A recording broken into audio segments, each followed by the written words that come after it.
Mic set అయిందా? Mic ఈ లొల్లి పెట్టకుండా హుజూరాబాద్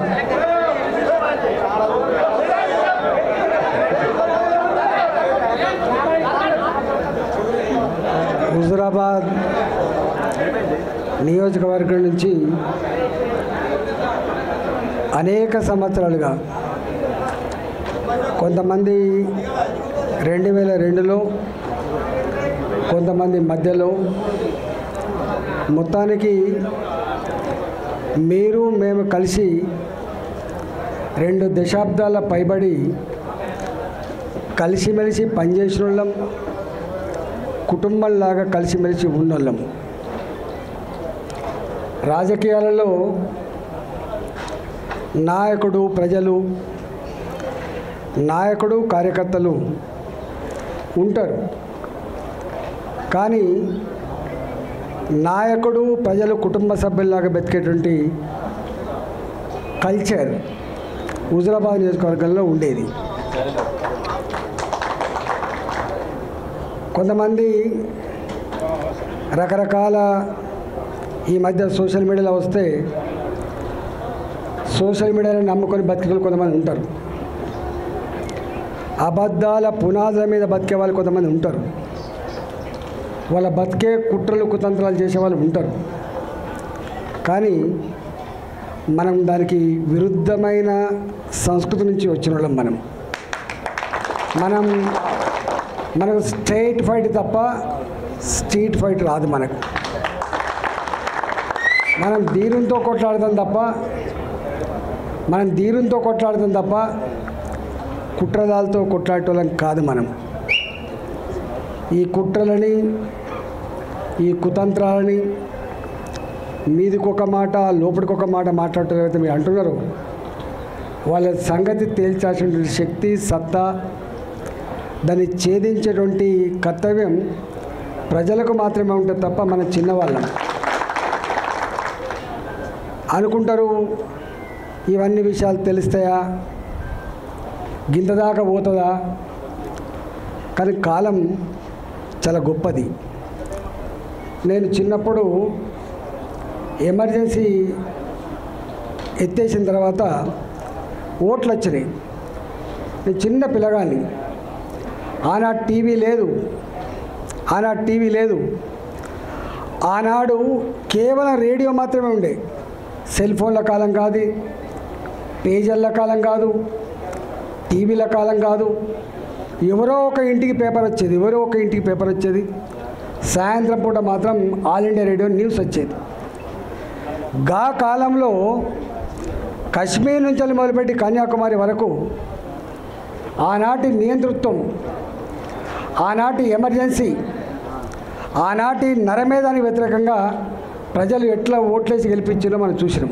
అంటే ప్రజలు టెలిపతిలాగా కశ్మీర్ నుంచి మొదలుపెట్టి కన్యాకుమారి వరకు ఎట్లా సమాచారం చేరుతుందో, ఎట్లా పదుకున్నట్లు ఓట్లు ఎత్తారో 70 ఏళ్ళలో చూసిన నేను. ఇవాళ ఈ కాలం ఏం కాలమే, ఇది సెల్ ఫోన్ల కాలం. ఇవాళ నేను మాట్లాడుతున్నా, రికార్డు చేసుకుంటాడు. నేను బాజాప్తా యుద్ధం చేస్తాను తప్ప బేజాప్తా యుద్ధం చేస్తాను కాదు. బాజాప్తా మాట్లాడటం తప్ప బేజాప్తా మాట్లాడటం కాదు. సందర్భం వచ్చినప్పుడు తప్పకుండా ఎక్కడ మాట్లాడాలి, ఏం మాట్లాడాలి అవన్నీ చేస్తాం. మనం చరిత్ర లేకుండా వర్తమానం ఉండదు. చాలామంది చరిత్రను అది కాలకల్పనలో కలిసిపోయింది అనుకుంటారు. చరిత్ర అనేది లేకుండా వర్తమానం లేదు. ఇవాళకి కూడా మనం 1947లో స్వతంత్రం వచ్చిందని చెప్పి ప్రతి సంవత్సరం సంబరాలు జరుపుకుంటూనే ఉన్నాం. కొన్ని వందల సంవత్సరాల కాలం పాటు కొన్ని లక్షల మంది భారత మాత ముద్దుబిడ్డలు ఆనాడు స్వేచ్ఛ కోసం, స్వతంత్రం కోసం, బానిస సంఖ్యలు బద్దలు కొట్టడం కోసం ఉరికంబాలెక్కిన వాళ్ళు ఉన్నారు. జైళ్ళలోనే మగ్గి చనిపోయిన వాళ్ళు ఉన్నారు. అనేక మంది తుపాకీ తూటాలకు బలైన వాళ్ళు కూడా ఉన్నారు. మనకు తెలుసు. ఆ చరిత్ర ఉంది కాబట్టే ఇవాళ మనం ఉన్నాం. చరిత్ర లేకపోతే ఇవాళ వర్తమానం లేదు. వర్తమానం లేకపోతే భవిష్యత్తు లేదు. కొంతమంది వెకిలిగాళ్ళు ఇంకెక్కడి తెలంగాణ ఉద్యమమే అంటారు.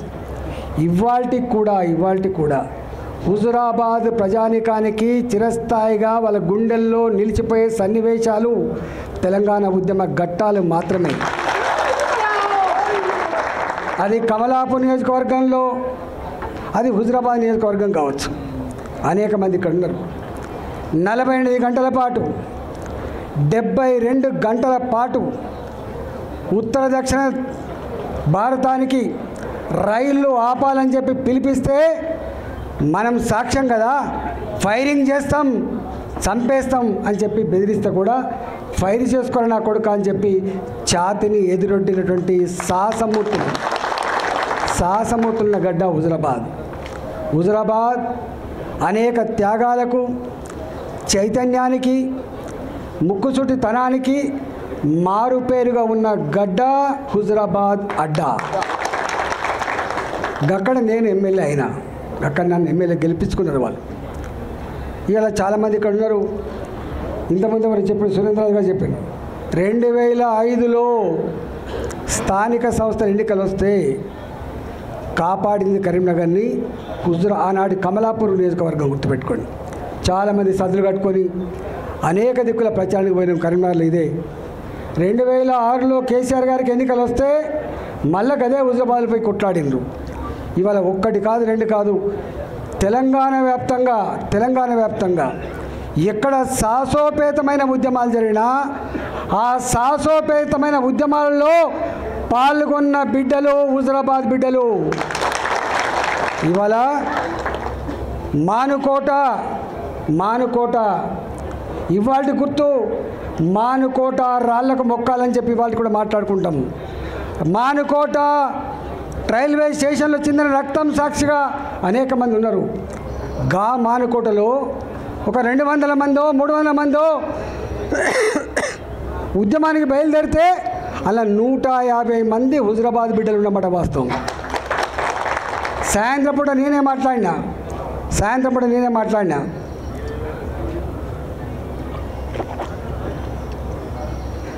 భార్య పిల్లలు గుర్తొచ్చితే వాళ్ళ ఇంటికి వెళ్ళిపోండి.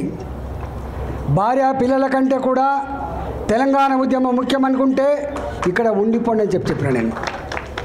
150 మంది పోతే 70-80 మంది మాత్రమే నాతో మిగిలిండ్రు. ఆ మిగిలిన దాంట్లో అనేక మంది ఉన్నారు. అందులో ఒక బిడ్డ ఇక్కడ శ్యామ్ మా జడ్పీటీసీ ఆయన ఆ రోజు తుపాకీ తూటాలు వెళ్తే ఒక రబ్బర్ బుల్లెట్ ఆయన తోడ తగిలింది. ఆయన గిలగిల కొట్టుకున్నప్పుడు అనేక మంది బిడ్డలు రక్తం మడుగులలో గిలగిల కొట్టుకుంటూ కూడా వాళ్ళన్న ఒకటే ఒక మాట, అన్న బతికించండి, బతికిస్తే మళ్ళీ తెలంగాణ కోసం కొట్లాడుతున్నటువంటి చరిత్రకి సాక్ష్యం నేను.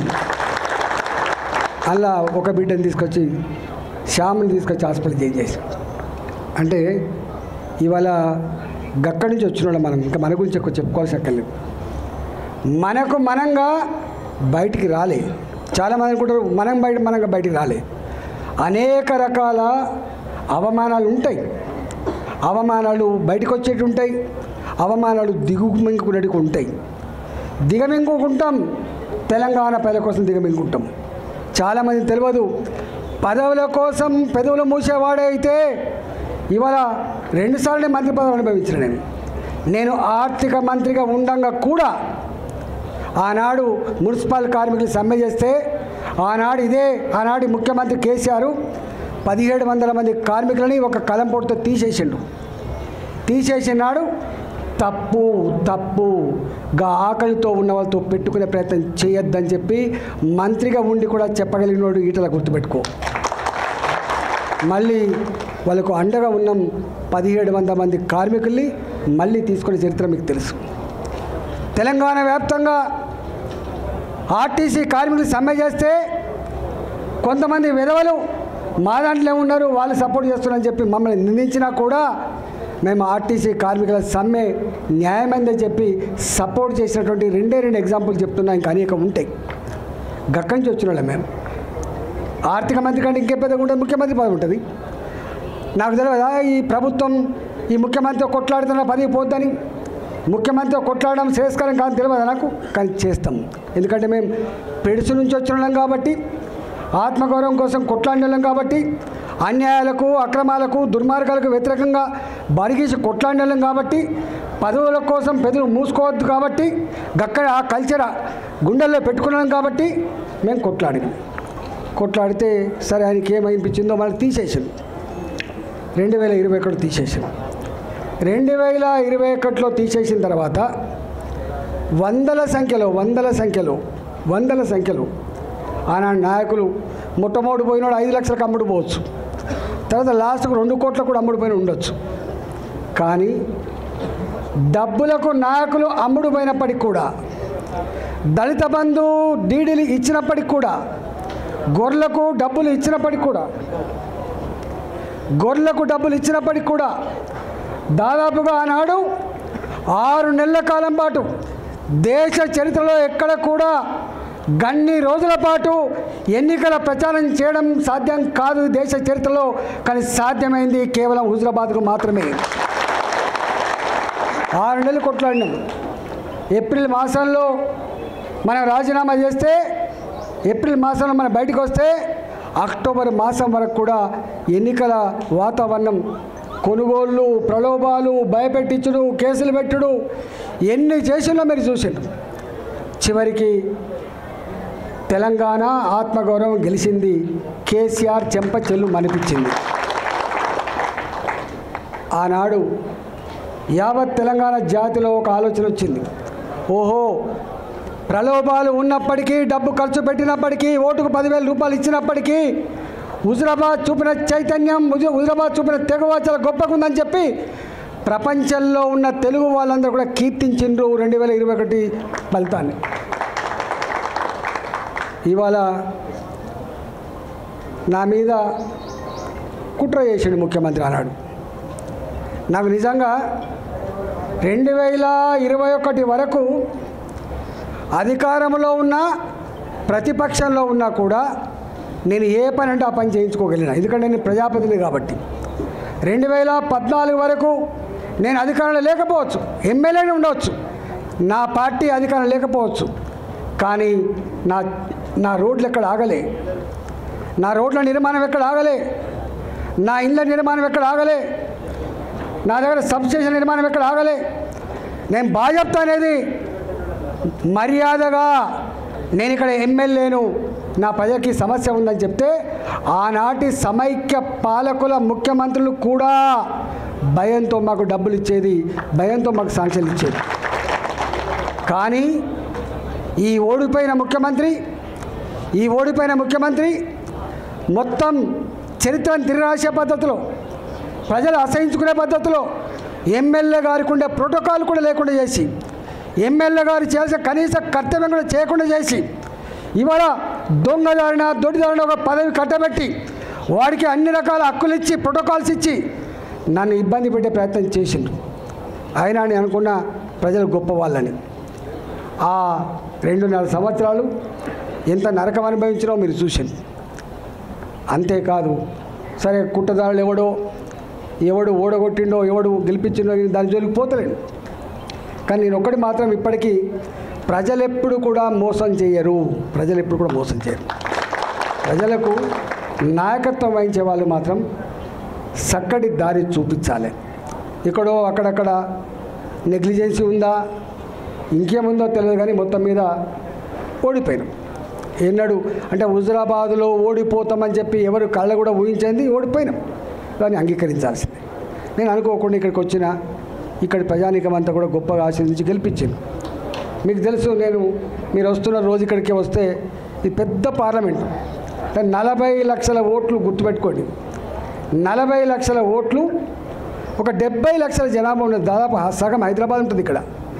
దేశవ్యాప్తంగా సెటిల్ అయిన వాళ్ళు ఉంటారు ఇక్కడ, ఉమ్మడి ఆంధ్రప్రదేశ్ నుంచి సెటిల్ అయిన వాళ్ళు ఉంటారు ఇక్కడ. నాకు పని ఒత్తిడి వల్ల మీకు రాలేకపోయినా, కానీ బాధ అనిపించే అంశం ఏంటంటే, ఇవాళ మనం ఆనాడు 2021లో కేసీఆర్కి ఒక మాట ఇచ్చినాం, ఒక ఛాలెంజ్ చేసినాం. నువ్వు ఓటింగ్స్ పెట్టించుకుంటున్నావు కేసీఆర్, నువ్వు ఫ్లెక్సీలు పెట్టించుకుంటున్నావు, గోడల మీద నీ బొమ్మలు వేయించుకుంటున్నావు, కరెంటు స్తంభాల మీద కూడా నీ స్టిక్కర్లు వేసుకుంటున్నావు, నా ముఖం కనపడకుండా చేస్తున్నావు. కానీ నా ముఖం గా ఫ్లెక్సీల మీద లేదు కొడుక, నా ముఖం ఈ హోర్డింగ్ల మీద లేదు కొడుక, నా ముఖం ప్రజల గుండెల్లో ఉందని చెప్పిన. ప్రజల గుండెల్లో ఇవాళ మీరు ఇప్పుడు కూడా ఇలా షామీర్పేట ఏమడ్డనే ఇది? ఈ షామీర్పేట భారతీయ జనతా పార్టీకి అడ్డ, ఇది ఇవాళ అడ్డ. ఇది నేను భారతీయ జనతా పార్టీ ఎంపీని, నేను ఇక్కడ భారతీయ జనతా పార్టీ ఎంపీని. నేను దక్షిణ భారతదేశంలో మొట్టమొదటిసారిగా ప్రచారం జరిగితే నరేంద్ర మోడీ గారే స్వయంగా వచ్చి నా ఎలక్షన్ ప్రచారం చేసే విషయం మీకు తెలుసు. గా అడ్డ ఇది పార్టీకి ఊపిరి పోసే అడ్డ, నాయకులకు స్ఫూర్తినిచ్చే అడ్డ, రేపటి గెలుపుకు సంకేతం ఇచ్చే అడ్డ ఇలా షామీర్పేట అడ్డ. దాన్ని పట్టుకొని వాడు సైకోనా, శాడిస్టా, వాడు మనిషా, పశువా, వాడు ఏ పార్టీలో ఉన్నాడు, వాడు ఎవరి అండతో ఆ ధైర్యం చేస్తున్నాడు, వాడిని ఎంచుకోవాలి. కానీ బీ కేర్ఫుల్ కొడుక, బీ కేర్ఫుల్. మేము శత్రువుతో కొట్లాడతాం, కానీ కడుపుల కత్తులు పెట్టుకొని కావలించుకునే సంస్కృతి మా రక్తం లేదు కొడుక, నా రక్తం లేదు. ఇవాళ మీరు ఎవడెవడు సోషల్ మీడియాలో పెడుతున్నారో, ఏమేమి రెచ్చగొడుతున్నారో, ఏమేమి చేస్తున్నారో మొత్తం పైకి పంపించే ప్రయత్నం చేస్తా. నేను అనుకుంటున్నా సంస్కారం ఉందని, సభ్యత ఉందని ఇట్లాంటి వాటిని అరికడతానని చెప్పి భావిస్తున్నా. అరికట్టకపోతే నష్టపోయేది ఎవరో అర్థం చేసుకోండి. మీరు నష్టం మాకు కాదు, మాకేం తక్కువ ఉంది? అసలు మీరు ఎవరు? అసలు నీ శక్తి ఏంది, నీ యుక్తి ఏంది, నీ చరిత్ర ఏంది, మా చరిత్ర ఏందిరా? 2002లో వచ్చిన నా జిల్లాకి, 2002లో వచ్చిన జిల్లాకి 2 సార్లు నేను జిల్లా పార్టీ అధ్యక్షుడిగా పనిచేసిన, నేను 2 సార్లు జిల్లా మంత్రిగా పనిచేసిన. నేను నా అడుగు పడని గ్రామాలు లేవు కరీంనగర్ జిల్లాలో. ఉమ్మడి కరీంనగర్ జిల్లాలో నా అడుగులు పడని గ్రామాలు లేవు. ఉమ్మడి కరీంనగర్ జిల్లాలో నేను కరీంనగర్లో ఉంటే పొద్దున ఉదయం పొయ్యి ముట్టిస్తే రాత్రి 12 గంటలకు కూడా ఆ పొయ్యి ఆరిపోయేది కాదు. ఒక్క హుజరాబాదు, ఒక కమలాపూర్ వచ్చిన వాళ్ళు కాదు బిడ్డ, మొత్తం కరీంనగర్ జిల్లా మొత్తం వచ్చేది. పక్క పంటున్న జిల్లాలు కూడా అప్పుడప్పుడు వచ్చిపోయేది. ఇవాళ నేను 2 సార్లు 40 ఫ్లోర్ లేదని చెప్తున్నా అంటే నాకు తెలియని జిల్లా ఉంటుందా? నేను పోని మండలం ఉంటుందా? నేను మాట్లాడినటువంటి జాతులు ఉంటాయా? మీకు మా చరిత్ర తక్కువ తెలుసుకోడుకా, మీ చరిత్ర మీకు తక్కువ తెలుసు. నేను ఆర్థిక మంత్రిగా ఉన్నాడు 110 కులాలు 120 కులాలు ఉంటే అనేక కులాలకి పాపం ఇప్పటిదాకా వాళ్ళకు ఎమ్మెల్యేలు కాలేదు, ఎంపీలు కాలేదు, వాళ్ళు గుర్తించిన పాపన పోతలేరు, వాళ్ళకు కుల సర్టిఫికేట్ లేవని చెప్పి నన్ను ఎవరు కోరలే. నేనే ఒక 40 రోజుల పాటు 40 డేస్ యావత్ తెలంగాణ అన్ని కుల సంఘాల నాయకులతో భాజపా అసెంబ్లీలో మీటింగ్లు పెట్టి, నేనే వాళ్ళకు భోజనాలు పెట్టి, నేనే మీకు లీడర్ని, మీ సమస్యల పరిష్కారం కోసం ఉన్న బిడ్డనని చెప్పిన నేను 40 రోజుల పాటు ఆ పనిచేసిన. 40 రోజుల పాటు అన్ని సమస్యలు తెలుసుకున్న తర్వాత నేను ఒక బీసీ కాంక్లేవ్ అని చెప్పి బీసీ పార్లమెంట్ సభ్యులను, బీసీ శాసనసభ్యులను, బీసీ శాసన మండలి సభ్యులను, ఆనాడు మా స్పీకర్గా ఉన్న మత్స్వనాచారి గారిని, ఆనాడు కౌన్సిల్ చైర్మన్ ఉన్నటువంటి స్వామి గౌడ్ గారిని, మంత్రులందరితో ఒక మీటింగ్ పెట్టిన. 3 రోజుల పాటు పెట్టాను నేను. ఈ నోరు లేని వాళ్ళకు మనం దిక్కు కావాలి. తెలంగాణ రాష్ట్ర ఏర్పాటు కేవలం భౌగోళికమైనది కాదు. తెలంగాణ రాష్ట్ర ఏర్పాటు ఈ జాతులకు స్వేచ్ఛ కావాలి, ఈ జాతులకి ఫలితం అందాలనేటువంటి సంకల్పంతో ఉన్నది. కాబట్టి మనం వీళ్ళ కోసమే చేయాలని చెప్పి 3 రోజుల పాటు చర్చించాం మేము. దాని ఫలితమే 250 రెసిడెన్షియల్ స్కూళ్ళు ఇవాళ బీసీ రెసిడెన్షియల్ స్కూల్ వచ్చినాయి. దాని ఫలితమే ఇవాళ ఎస్సీ రెసిడెన్షియల్ స్కూల్ కూడా ఎక్కువ వచ్చినాయి. దానికి ఫలితమే ఎస్టీ రెసిడెన్షియల్ స్కూల్ వచ్చినాయి. దాని ఫలితమే 78 కులాలకు ఆత్మగౌరవ భవనాలు వచ్చినాయి. ఇక్కడ వెలమ హాస్టల్ అంటూ ఉండే, గౌడ హాస్టల్ ఉండే, పద్మశాలి హాస్టల్ ఉండే, కొన్ని పెద్ద కులాలకు మాత్రమే ఉండే. అలాంటి వాళ్ళకు కూడా ఇక్కడ ఉండాలని చెప్పి, పేదవాళ్ళకు ఉండాలని చెప్పి 78 కులాలకు ఆత్మగౌరవ భవనాలకి జాగలు ఇచ్చి ఇలా జీవోలు ఇచ్చినటువంటి దాంట్లో ఈటల రాజేంద్ర అనుకుంటూ గుర్తుపెట్టుకోండి. ఈటల రాజేంద్ర చరిత్ర గది. ఈటల రాజేంద్ర గారు ఎన్నడూ నా వార్త పేపర్లో వస్తుందా రాదా, నా వార్త టీవీలో వస్తుందా రాదా, నాకు ఈ సోషల్ మీడియా అంటే ఏందో తెలియదు. నేను ఇప్పుడు చూడండి, నేను దానికి అడిక్ట్ అయినోడు ఏమైపోతున్నాడు కదా, కానీ వాటిని చూసుకోవడం కాదు.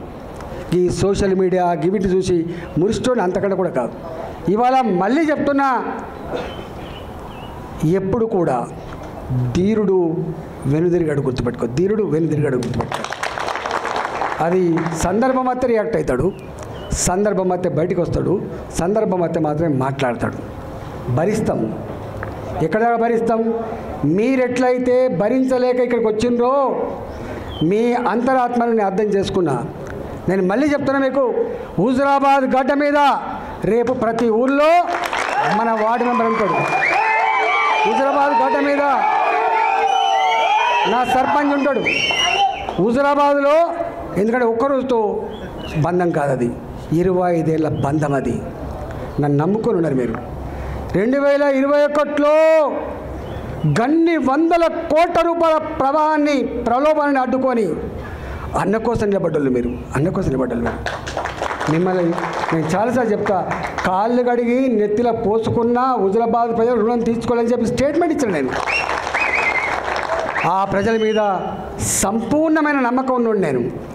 ఆ ప్రజల మీద సంపూర్ణమైన విశ్వాసం ఉన్నవాడిని కాబట్టి మీరు నిజంగానే ఇవాళ ప్రజలు బాధపడుతుంటారు కాబట్టి నాకు ఇక్కడ పని ఉన్నమాట వాస్తవం. కానీ తప్పకుండా ఇక్కడ నాకేం ఎలక్షన్ లేవు, లోకల్ బాడీ ఎలక్షన్స్. నాకున్న లోకల్ బాడీ ఎలక్షన్సే హుజురాబాద్ ఎన్నికలు గుర్తుపెట్టాను.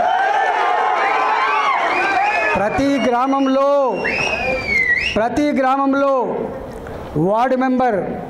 ఒకప్పుడు తెలియదు వీళ్ళకి చరిత్ర తెలియదు కూడా కాదు మీకు. ఎన్నడూ ఒక ఎంపీపీ ఓడిపోలే, ఎన్నడూ ఒక మున్సిపల్ చైర్మన్ మేము గెలవకుండా లేము. 20 ఏళ్ళ చరిత్రలో కేవలం ఒక ఎమ్మెల్యే మాత్రమే కాదు, అన్నిట్లో లోకల్ బాడీలు అన్ని సందర్భాలు గెలుచుకునే చరిత్ర కేవలం హుజురాబాద్కి మాత్రమే దక్కింది. ఎంపీకి కూడా నాకు ఎన్ని ఓట్లు వచ్చినాయో గన్ని ఓట్లు సమానంగా వేయించిన చరిత్ర తప్ప ఎమ్మెల్యేకు ఎక్కువ ఓట్లు, ఎంపీకి తక్కువ ఓట్ల చరిత్ర లేదు. ఇప్పటికీ ఆయన అంతరాత్మకు తెలుస్తుంది మా వినోదరావు గారికి. 2 కలిపే వచ్చేది. 2 కలిపే వస్తే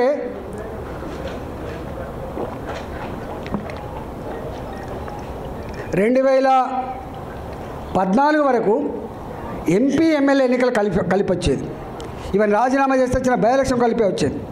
ఈటల రాజేందర్గా నా ఎమ్మెల్యేకి ఎన్ని ఓట్లు వచ్చేదో ఎంపీగా ఆయన కూడా గన్నే ఓట్లు వచ్చేది. 2019లో మోడీ గారి ప్రపంచం వచ్చినాడు. 2019లో మోడీ గారి ప్రపంచం వచ్చినాడు.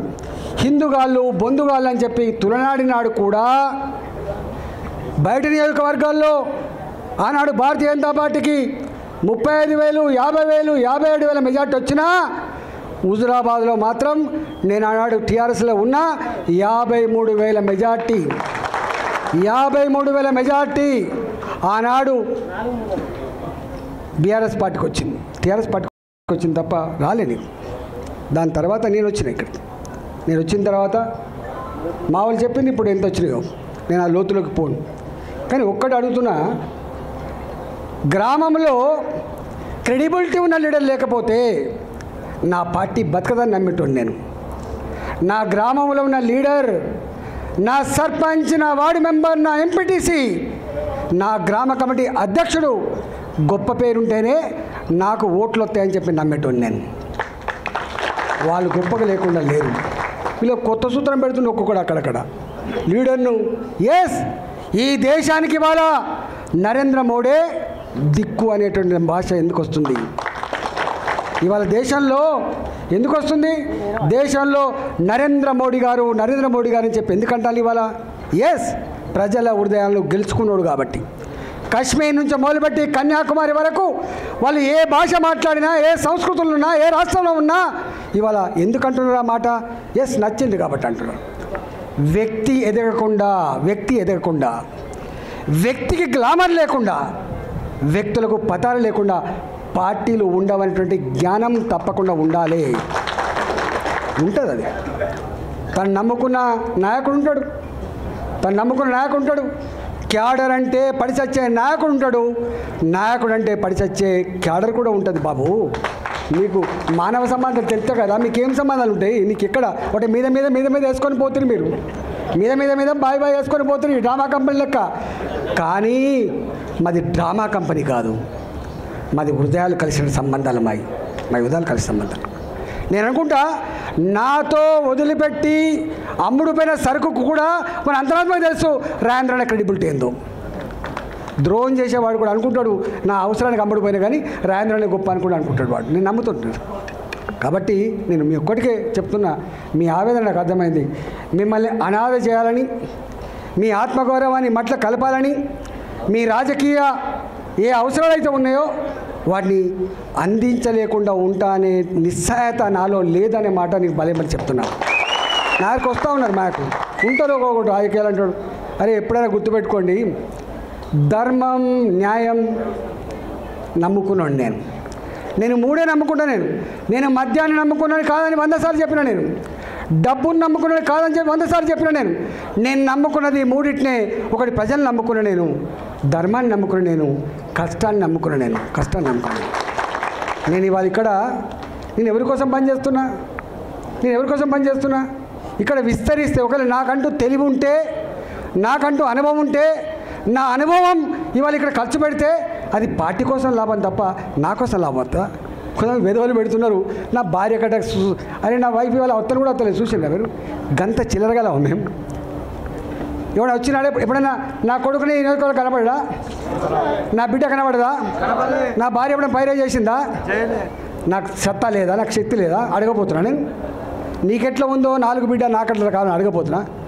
కానీ మేము గది కోరుకుంటాం కాదు. పదవులే పరమావధిగా జీవించే వాళ్ళం కాదు కొడుకా.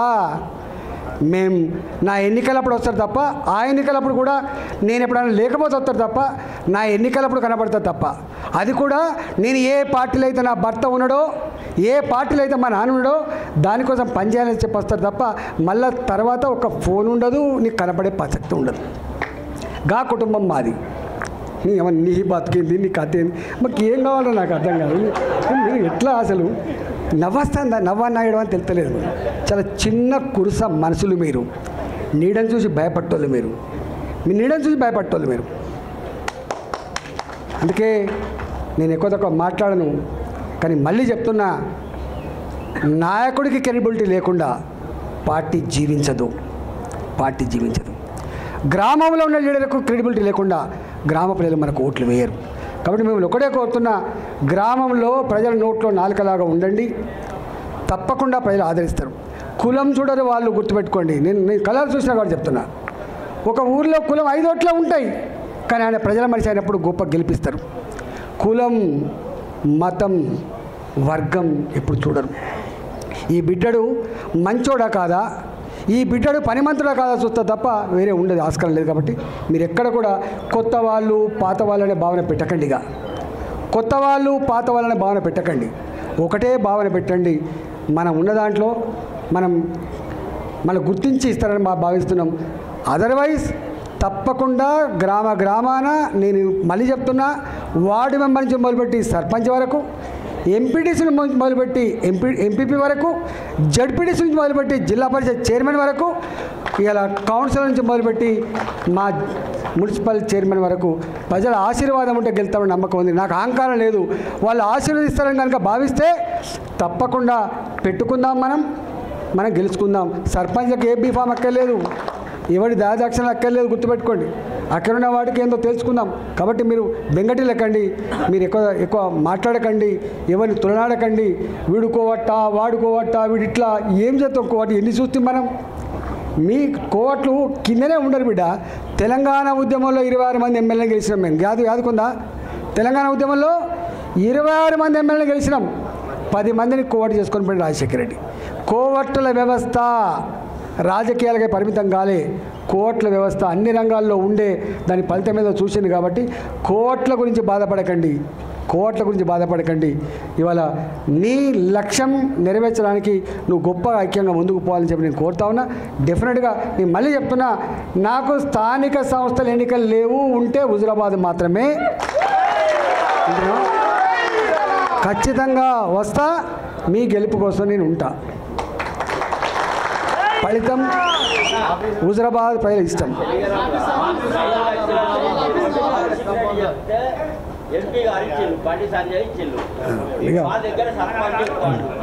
ఇవాళ ఒకటి మనమేమో పేగులు తెగిపడేదాకా శత్రుతో కొట్లాడుతున్నాం. మనం పేగులు తెగిపడేదాకా శత్రుతో కొట్లాడుతున్నాం. మనం వాళ్ళు జనం చూస్తారు, అది నీవెందుకు నేను ఎందుకు. ఇప్పుడు 2023లో ఏం జరిగింది, ఎవడు వచ్చేసింది కానీ మాట్లాడే దాని గురించి అని, ఎందుకంటే మనది కూడా ఎక్కడో ఉంటుంది కాబట్టి ఆ లోతులోకి పోం. అవన్నీ ప్రజల హృదయాల్లో ఉంటాయి. ఎప్పుడు బయటికి వస్తాయి, మళ్ళీ ఎప్పుడన్నా వాళ్ళ చేతిలో ఇది తేల్చేటప్పుడు మళ్ళీ బయటకు వస్తాయి. గుర్తుపెట్టుకోండి, తప్పకుండా తేలుస్తారు. కాబట్టి దయచేసి మీరు తొందరపడకండి, మీరు ఎక్కడ మాట్లాడకండి. మీరు నేను చూస్తున్నా ఇక్కడ మీరు కొంత జనం ఉంటారు, ఇక్కడ రాగానే 100 మంది జనం ఉండగానే అన్న బాగా బిజీ ఉండాలని చెప్పి మీరు అటు ఇటు పోతున్నారు. అయినా మీరు రావాలి, మునుపటి లెక్కనే పని చేసుకొని పోవాలి. ఈ అడ్డ మీకోసం ఉన్నది. తప్పకుండా నెలకు ఒక 2 రోజులు 3 రోజులు అనేది తప్పకుండా 10 రోజులకు ఒకసారా 15 రోజులకు ఒకసారా తప్పకుండా వచ్చి ఏర్పాటు చేస్తా. మీకు ఆ నరేంద్ర అంటోడు ఉన్నాడు, చేస్తా. శ్యామ్ ఇక్కడనే ఉన్నాడు, ఆ ప్రభాకర్ ఇట్లా ఉన్నాడు. మీరు కొంచెం ఒక ఆఫీస్ ఓపెన్ చేయండి. ఇగో మనం రాజకీయాల్లో ఉన్నంత వరకు హుజురాబాద్ ప్రజానికానికి కాలుకు ములుగితే పన్నుతో పీకే సర్వీస్ చేయాలి. వాళ్ళన్నమాట వాస్తవం. 7 సార్లు గెలిపించిన బిడ్డని ఎందుకో జరిగిపోయింది, ఒక్కసారి పనిష్మెంట్ ఇచ్చినందుకు గింత పనిష్మెంట్ నా బిడ్డ ఇవ్వద్దని వాళ్ళు కోరుకుంటున్నారు. కాబట్టి మళ్ళీ నేను ఒకటే అంటున్నా, నేను వస్తా, నెలకు 2 సార్లు 3 సార్లు తప్పకుండా వస్తా. హుజురాబాద్లో ఒక ఆఫీస్ ఉంటుంది, కమలాపూర్లో ఒక ఆఫీస్ ఉంటుంది, జమ్మికుంటలో ఒక ఆఫీస్ ఉంటుంది, వేణువెంకల కూడా ఒక ఆఫీస్ ఉంటుంది. మీరు ఎలక్టోరల్ పాలిటిక్స్లో పండితులు. మీరు ఇక్కడ జమ్మికుంట మున్సిపల్ చైర్మన్ ఉన్నారు, ఇక్కడ మీరు జడ్పీటీసీలో గెలిచిన వాళ్ళు ఉన్నారు, ఎంపీపీలుగా ఉన్న వాళ్ళు ఉన్నారు, సర్పంచ్ గెలిచిన వాళ్ళు ఉన్నారు. మీకు ఎదురు లేదు, గుర్తుపెట్టుకోండి.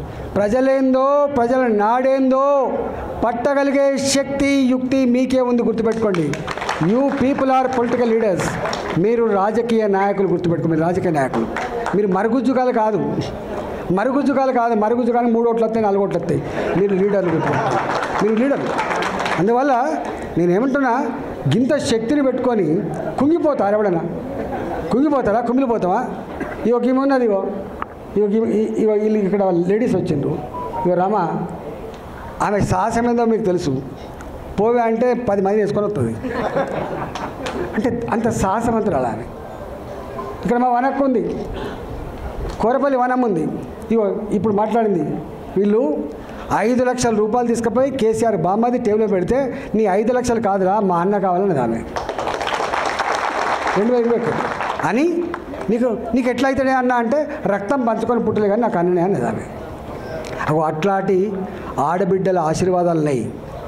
నా ఇల్లంతా కూడా మన పోతే నా గౌడన్న వచ్చి ఆయన కాచిన కన్నీళ్ళు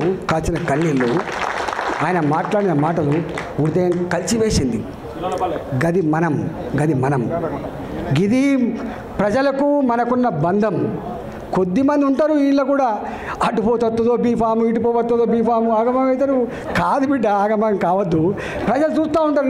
నిన్న దాకా సార్తో ఉండే మళ్ళీ లేకపోయా కదా, వీడు ఇట్టున్నాడు అటున్నాడు. కన్ఫ్యూజ్ చేయకుండా మీరు ఆగమాగం కాకండి. నమ్మకం ఉన్నవాడు మాత్రమే ఉండండి. లేకపోతే సత్తా ఉన్నోడు, నమ్మకం ఉన్నోడు, నా ఆలోచన నడిచి ఉండండి. లేకపోతే కష్టమవుతుంది. కాబట్టి దయచేసి మీరు మంచిగా ఎక్కడ ధర్నాలకే లేదు, ఎక్కడ ఉపాసాలకే లేదు. మంచిగా అన్నం తినండి, మళ్ళీ పోయిరండి. ప్రతి ఆ నరేంద్ర అంటూ ఉంటాడు ఆఫీసు, మీకు మనకి ఎందుకు ఇయ్యారో డబ్బులు పెట్టి మీకు ఐడియా ఉందా? ఒక ముఖ్యమంత్రికి ఇట్లా మాట్లాడు, ₹1